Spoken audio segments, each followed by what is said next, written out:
남아 있으니까 한번 보실 수 있을 것 같고요. 그렇죠. 살아가는 법을 가르치는 것, 아니 살아보게 놓아두는 것. 저는 아이들이 직접 살아볼 수 있게 놓아둬야 된다고 생각해요. 우리가 잘 못하는 부분 중에 하나이죠. 이게 되게 재밌어서 긁어온 건데, 이게 대학교 행정실에 붙어 있는 표랍니다. 학사 관련 문의는 학부모님이 아닌 본인이 직접 해주세요. 대학교에. 우리가 아이들을 키우고 있는 현실. 아이들이 직접 해보지 않아서 그래요. 부모님들이 다 해주시잖아요. 우리는 아이들이 교육을, 자기의 배움을 직접 조직하게 합니다. 그래야 내 삶의 주인이 될 수 있죠. 학생들은 스스로 자립할 수 있는 다양한 훈련들을 해요. 수학 문제 풀 시간에 김장이나 하고 있어야 되겠어라고 생각하지 않는단 말이죠. 생각의 자립 또한 필요합니다. 아이들이 지식을 집어넣고 수학 문제를 푸는 것만이 아니라 스스로 독립된 인격과 존재로서 자립할 수 있으려면 생활의 자립과 생각의 자립이 양립되어야 된다고 생각하기 때문이죠. 그중에 가장 중요한 것이 논문 교육과정인데요. 우린 중3이 되면 아이들이 논문을 하나씩 써야 됩니다. 논문을 하나씩 쓰셔야 되는데 논문을 써야 되는데 아이들이 학교 생활하면서 가졌던 관심 사안을 1년 동안 준비해서 논문으로 발표하게 해요. 학생들은 자기 주제가 결정되면 그 주제를 함께할 선생님들을 찾아가서 나의 지도교수가 저의 스승이 되어주십시오. 이렇게 해가지고 선생님이 딱 결정이 되면 선생님과 1년 좀 안 되는 기간이죠. 연초에 시작해서 한 10월 정도에 최종 발표를 하게 되는데 쫙 준비를 하게 됩니다. 어쨌든 이런 논문 같은 것들이 읽고 쓰고 말하기의 기본적인 핵심인 건 거예요. 우리는 아까 확장된 문해력이라고 표현했는데 아이들이 읽고 쓰고 말하는 것을 직접 해볼 수 있게 하는 것이 매우 중요하다. 논문, 그래서 중요하다라고 이야기를 하고 있습니다. 이것도 이틀에 걸쳐서 전교생 앞에서 논문을 발표하게 합니다. 계획 발표하고 중간 발표하고 최종 발표하고. 후배들은 듣죠. 지루해 죽으려고 하지만 자기가 그 앞에 나갈 날을 생각하면서 견디고 들어야 돼요. 아이들은 이제 계획 발표 같은 거 하면 선생님들이 야, 그거 되겠어? 뭐 이제 얘기한단 말이에요. 야, 방향이 틀린 것 같아. 그러면 떨리죠. 그 많은 사람 앞에서. 저 선생님이 나 안 된다고 나 뭐 이러겠지만 그런 과정을 6년 동안 거치면 우리 아이들은 타인 앞에서 이야기를 하거나 타인의 이야기를 듣는 것에 있어서 매우 큰 능력을 장착하게 돼요. 이 과정을 거쳤기 때문에 6학년 때 생판 모르는 단체에 전화 걸어서 저는 누구이고 너는 왜 나를 거기에 채용해야 되는지를 강력하게 주장할 수 있는 거란 말이에요.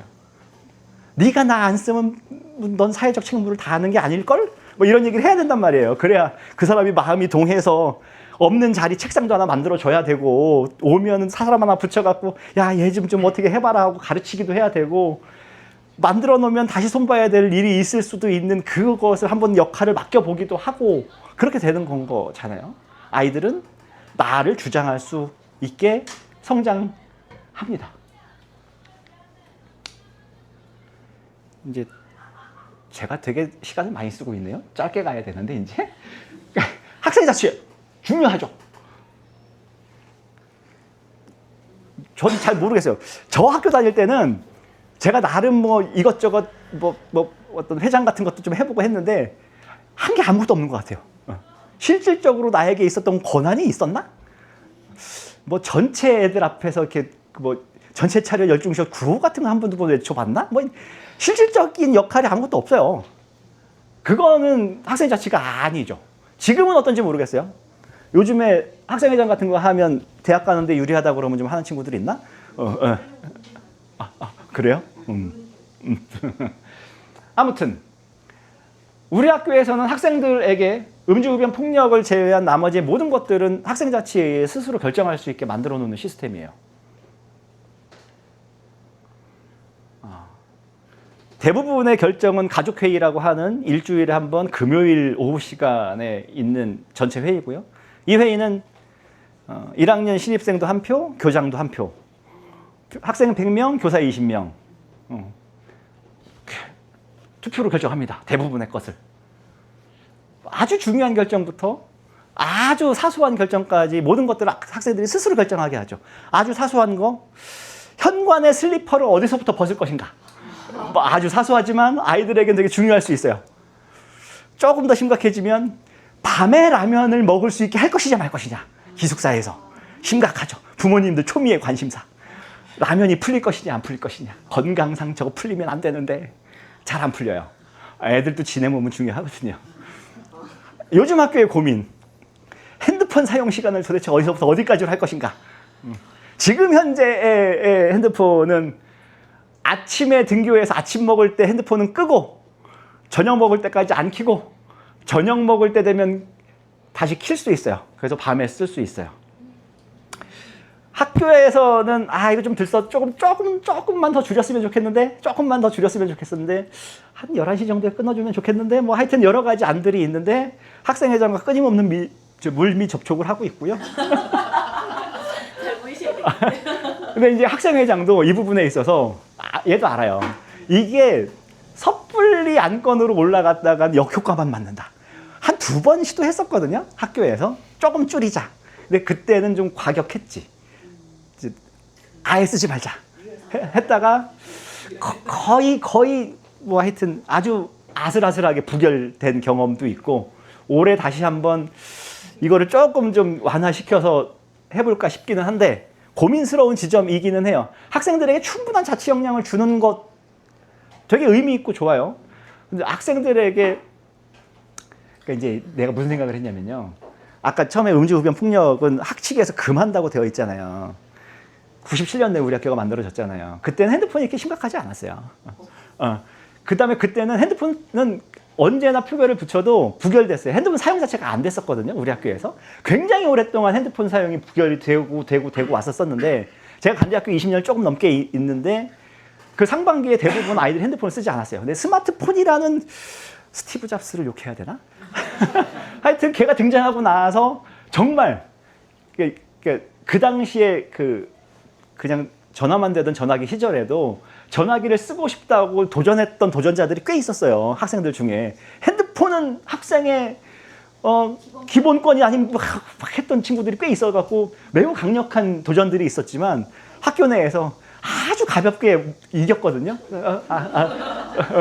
아이들이 이겨냈어요.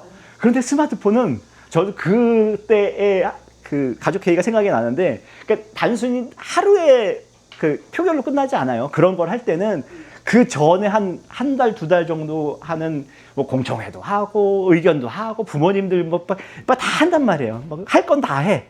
그랬는데 스마트폰이 풀렸을 땐 정말 허무하게 너무 완사이드하게 풀려버렸어요. 그래서 이건 작업이 좀 심각하구나. 근데 무슨 얘기를 하려고 그랬냐면 아마도 우리가 스마트폰이 있는 시대에 학교를 만들었으면 스마트폰도 음주흡연과 같은 급으로 놓고 생각했었을 것 같기는 해요. 아마 비밀인데 아마 학칙으로 묶을지도 몰라 지금. 아무튼 그거는 학생들과 끊임없이 논의해봐야 되는 지점이다. 왜냐하면 학생들에게 그런 걸 직접 결정하게 하는 권한을 주는 것이 중요하기 때문이고요. 그러니까 심지어는 이제 제가 작년에 교장이 됐는데 재작년에 우리 학교에서 교장을 선출하는 과정에서도 학생들이 참여를 합니다. 학생 권한 100, 부모님 권한 100, 교사 권한 100, 투표. 어렵게, 아주 어렵게. 그렇죠. 아주 어렵게 됐습니다. 그렇죠. 우리 아이들은 단순히 가족회의에서 결정만 하는 집단이 아니에요. 학생회가 얼마나 실질적인 집행력을 가지고 있냐면 모든 학생들의 생활과 관련되는 이슈들을 학생회가 직접 관리합니다. 만약에 핸드폰을 사용하지 않기로 결정되어 있는 그 낮 시간대 핸드폰을 쓰다가 적발이 되었다. 그럼 법무부 삐뽀 법무부가 가서 1회 적발 시 냉동 며칠인가요? 3일인가요? 네. 핸드폰 3일 동안 저희 이제 보관한다는 걸 해야 되니까 냉동이라고 하죠. 그런 거를 학생들이 직접 다 하죠. 실질적으로 집행하는 권한들을 가지고 있습니다. 제가 봤을 때 우리 학교 법무부가 최고의 권력기구가 아닌가. 역시 권력은 그런 데서 나오는 게 아닌가 싶은 생각이 들죠. 기숙사 이제 질문들을 해요. 그냥 우리 애가 6학년인데 이제 중학교 1학년짜리 애를 그 먼 곳에 기숙사에다가 띄워놓고 올라니 눈물이 나고 마음은 아프고 찢어지고 꼭 기숙사가 있어야 되나? 내가 가가지고 그 동네에서 방 하나 얻어갖고 애랑 같이 살면 안 되나? 뭐 이런 생각도 하실 것 같고 아이들은 간디학교 기숙사에서 살기 때문에 우리 학교의 교육이 완성된다고 저는 생각해요. 우리 학교 아이들은 1년 동안 의무적으로 기숙사에 살게 하고요. 그 이후에는 흔히 얘기한 하숙 같은 걸 하려면 할 수도 있어요. 의무는 1년이니까. 하지만 시골 뭐 깡촌에 그런 데가 많지는 않고요. 학교 내에서 아이들이 6년 동안 기숙사 생활을 하다 보면 지루할 수도 있겠다 싶어서 할 수 있는 곳이 몇 군데 있어요. 그래서 한 4학년쯤에서 5학년쯤 넘어가는 타이밍에 한 학기에서 1년 정도는 바깥에 생활을 하는 친구들도 있어요. 그렇게 콧바람 한번 쐬는 것도 중요하다고 생각하고요. 하지만 6학년이 되면 다시 또 기숙사로 다 들어오고요. 제 아들내미, 딸내미들 같은 경우는 덕산에 집이 있으나 절대 기숙사에서 나오지 않죠. 기숙사가 너무 좋은 모양입니다. 아무튼 기숙사는 관계 능력이나 행위 주체성이나 회복 탄력성에 있어서 우리 학교 교육이 실질적으로 발현되고 실행되는 귀한 공간과 시간이죠. 불편해요. 우리 기숙사가 매우 좋은 기숙사이긴 합니다. 최고의 건축가 정기용 선생님께서 말년에 이렇게 열과성을 다해서 만드신 역작이거든요. 건축에 대해 조금 아시는 분은 정기용 선생님 한번 쳐보시면 나중에 되게 유명한 분이라는 거 알 거예요. 매우 훌륭한 분이지만 매우 비싸죠. 하지만 이 기숙사가 아이들에게는 불편해요. 생태건축 흙집으로 지었고요. 아이들은 한 방에서 4명, 6명 살고요. 아이들은 개인적 공간이 전혀 없죠. 다 아이들 집에서 자기 반에 방 이렇게 PC 하나씩 딱 있고 이런 데서 살다가 친구들하고 같이 이렇게 사는 것이 어디 편하겠습니까마는 아이들은 그 생활을 즐거워라 함고 있어요. 그것 때문에 못 견뎌서 학교를 떠나는 친구도 있어요. 네. 그만큼 이것이 어떤 허들 같은 역할도 하는 것 같아요. 그래서 신입생을 뽑을 때 이 아이가 사람들과 함께 사는 것이 가능한가? 내 공간이 충분히 확보되지 않은 곳에서 내 친구들, 뭐 선배들, 동생들과 함께 살아가는 것이 가능하겠는가?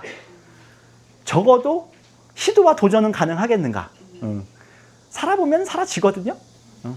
처음에 그 허들을 못 넘는 친구들이 간혹 있기는 하죠. 아이들은 학교 내에서 하나의 작은 공화국, 자기들만의 자치 역량들을 하고 있고요. 진정한 민주시민은 책으로 만들어지지 않습니다. 스스로 자신의 삶을 직접 경영해본 경험이 없으면 불가능하다고 저는 생각하고요. 이제 마지막이에요. 간디학교의 생각. 간디학교에서는 관계능력, 행위주체성, 회복탄력성이 매우 중요하다고 생각합니다. 그런 것들을 하기 위해서 학생의 전인적 성장을 위해서라면 간디학교는 기존의 틀이라는 것이 존재할 필요가 없어요. 우리 머릿속에 있는 틀은 다 내려놓고 부실 수 있습니다. 그 목적이 우리 아이들의 전인적 성장을 위해서라면 배움은 교실에만 있지 않습니다. 우리 아이들은 6월이 되면 선생님들과 3, 3, 5, 5, 3주 이상 바깥에 나가서 사회를 직접 경험하고 배우고 돌아옵니다. 교실에서만 배우는 학습은 한계가 있어요. 직접 경험해보지 않은 유튜브를 통해 세계 일주를 했다고 이야기하는 것과 똑같은 겁니다. 아이들이 직접 두 발로 세상을 경험할 수 있게 해줘야 합니다. 혼자 살 수 있어야 함께 살 수 있습니다. 아이들은 혼자 자립할 수 있어야 옆에 사람과 함께 행복하게 살 수 있습니다. 함께 사는 것이 힘든 이유는 내가 혼자 서지 못하고 옆에 사람에게 자꾸 기대려고 그러기 때문에 함께 사는 게 힘든 거예요. 옆에 사람이 나에게 자꾸 기대해 온다면 물론 기대해 오는 사람을 보듬고 함께 어깨 걸고 가야 하는 것도 맞겠지만 기본적으로는 혼자 설 수 있어야 함께 사는 것이 가능합니다. 읽고 쓰고 말하기는 세상을 만나고 세상에 이야기하는 시작입니다. 우리 학교에서는 읽고 쓰기 말하기를 굉장히 중요하게 이야기하고 있는데 앞으로의 세상은 읽는다는 행위를 통해서 세상의 정보를 습득하는 것뿐만 아니라 정보의 습득이 중요한 것이 아니라 타인을 이해하는 능력을 기르는 것이고요. 쓰기와 말하기라는 행위를 통해서 나를 상대방에게 설명해내는 역할을 하게 되는 것인데, 우리 아이들이 읽기와 쓰기 말하기를 제대로 연습하고 훈련하지 않으면 사람에게, 타인에게 나를 설명하는 방법이 서툴고 그 서툰 언어를 타인은 제대로 이해하지 못해요. 그러면 그것은 모든 것이 갈등이 되고 싸움이 되고 함께 사는 방해물이 되는 것이죠. 자치 역량은 책으로 배울 수 없습니다. 아이들이 직접 자치해 볼 수 있게 해야죠. 소꿉놀이 말고 직접 본인들의 삶을 결정할 수 있는, 내 삶에 영향을 미치는 결정들을 직접 자기가 해보고 온 기숙사의 라면 냄새가 막 풍겨갖고 이게 너무 힘들구나를 깨달아야 아이들이 그 다음 가족회의에서 라면 안 되겠어, 이 얘기가 나올 수 있는 거거든요. 직접 해볼 수 있어야 됩니다. 안전한 공동체에서의 실패는 성장의 경험이 됩니다. 라면 없이 살 수 있을까? 또 틈바구니는 있어요. 몰래 닫아. 아이들은 안전한 공동체에서 마음껏 실패해보는 경험이 필요합니다. 한 번의 실패가 내 인생을 나락으로 갖고 갈 수 있을지도 모른다는 그 전전긍긍한 삶 말고 도전해보고, 그러니까 전전긍긍한 삶은 도전하기를 매우 힘들게 해요. 도전했다가 실패하면 거기에 들어간 기회보용과 시간과 등등이 아까워, 내가 다른 걸 해볼 수 있는 시간을 날렸어 등등등 때문에 무언가를 시도해보지 못해요. 하지만 우리 학교에서는 무언가를 시도했다가 실패하는 게 아무렇지도 않아요. 뭐 다시 또 해보면 되지.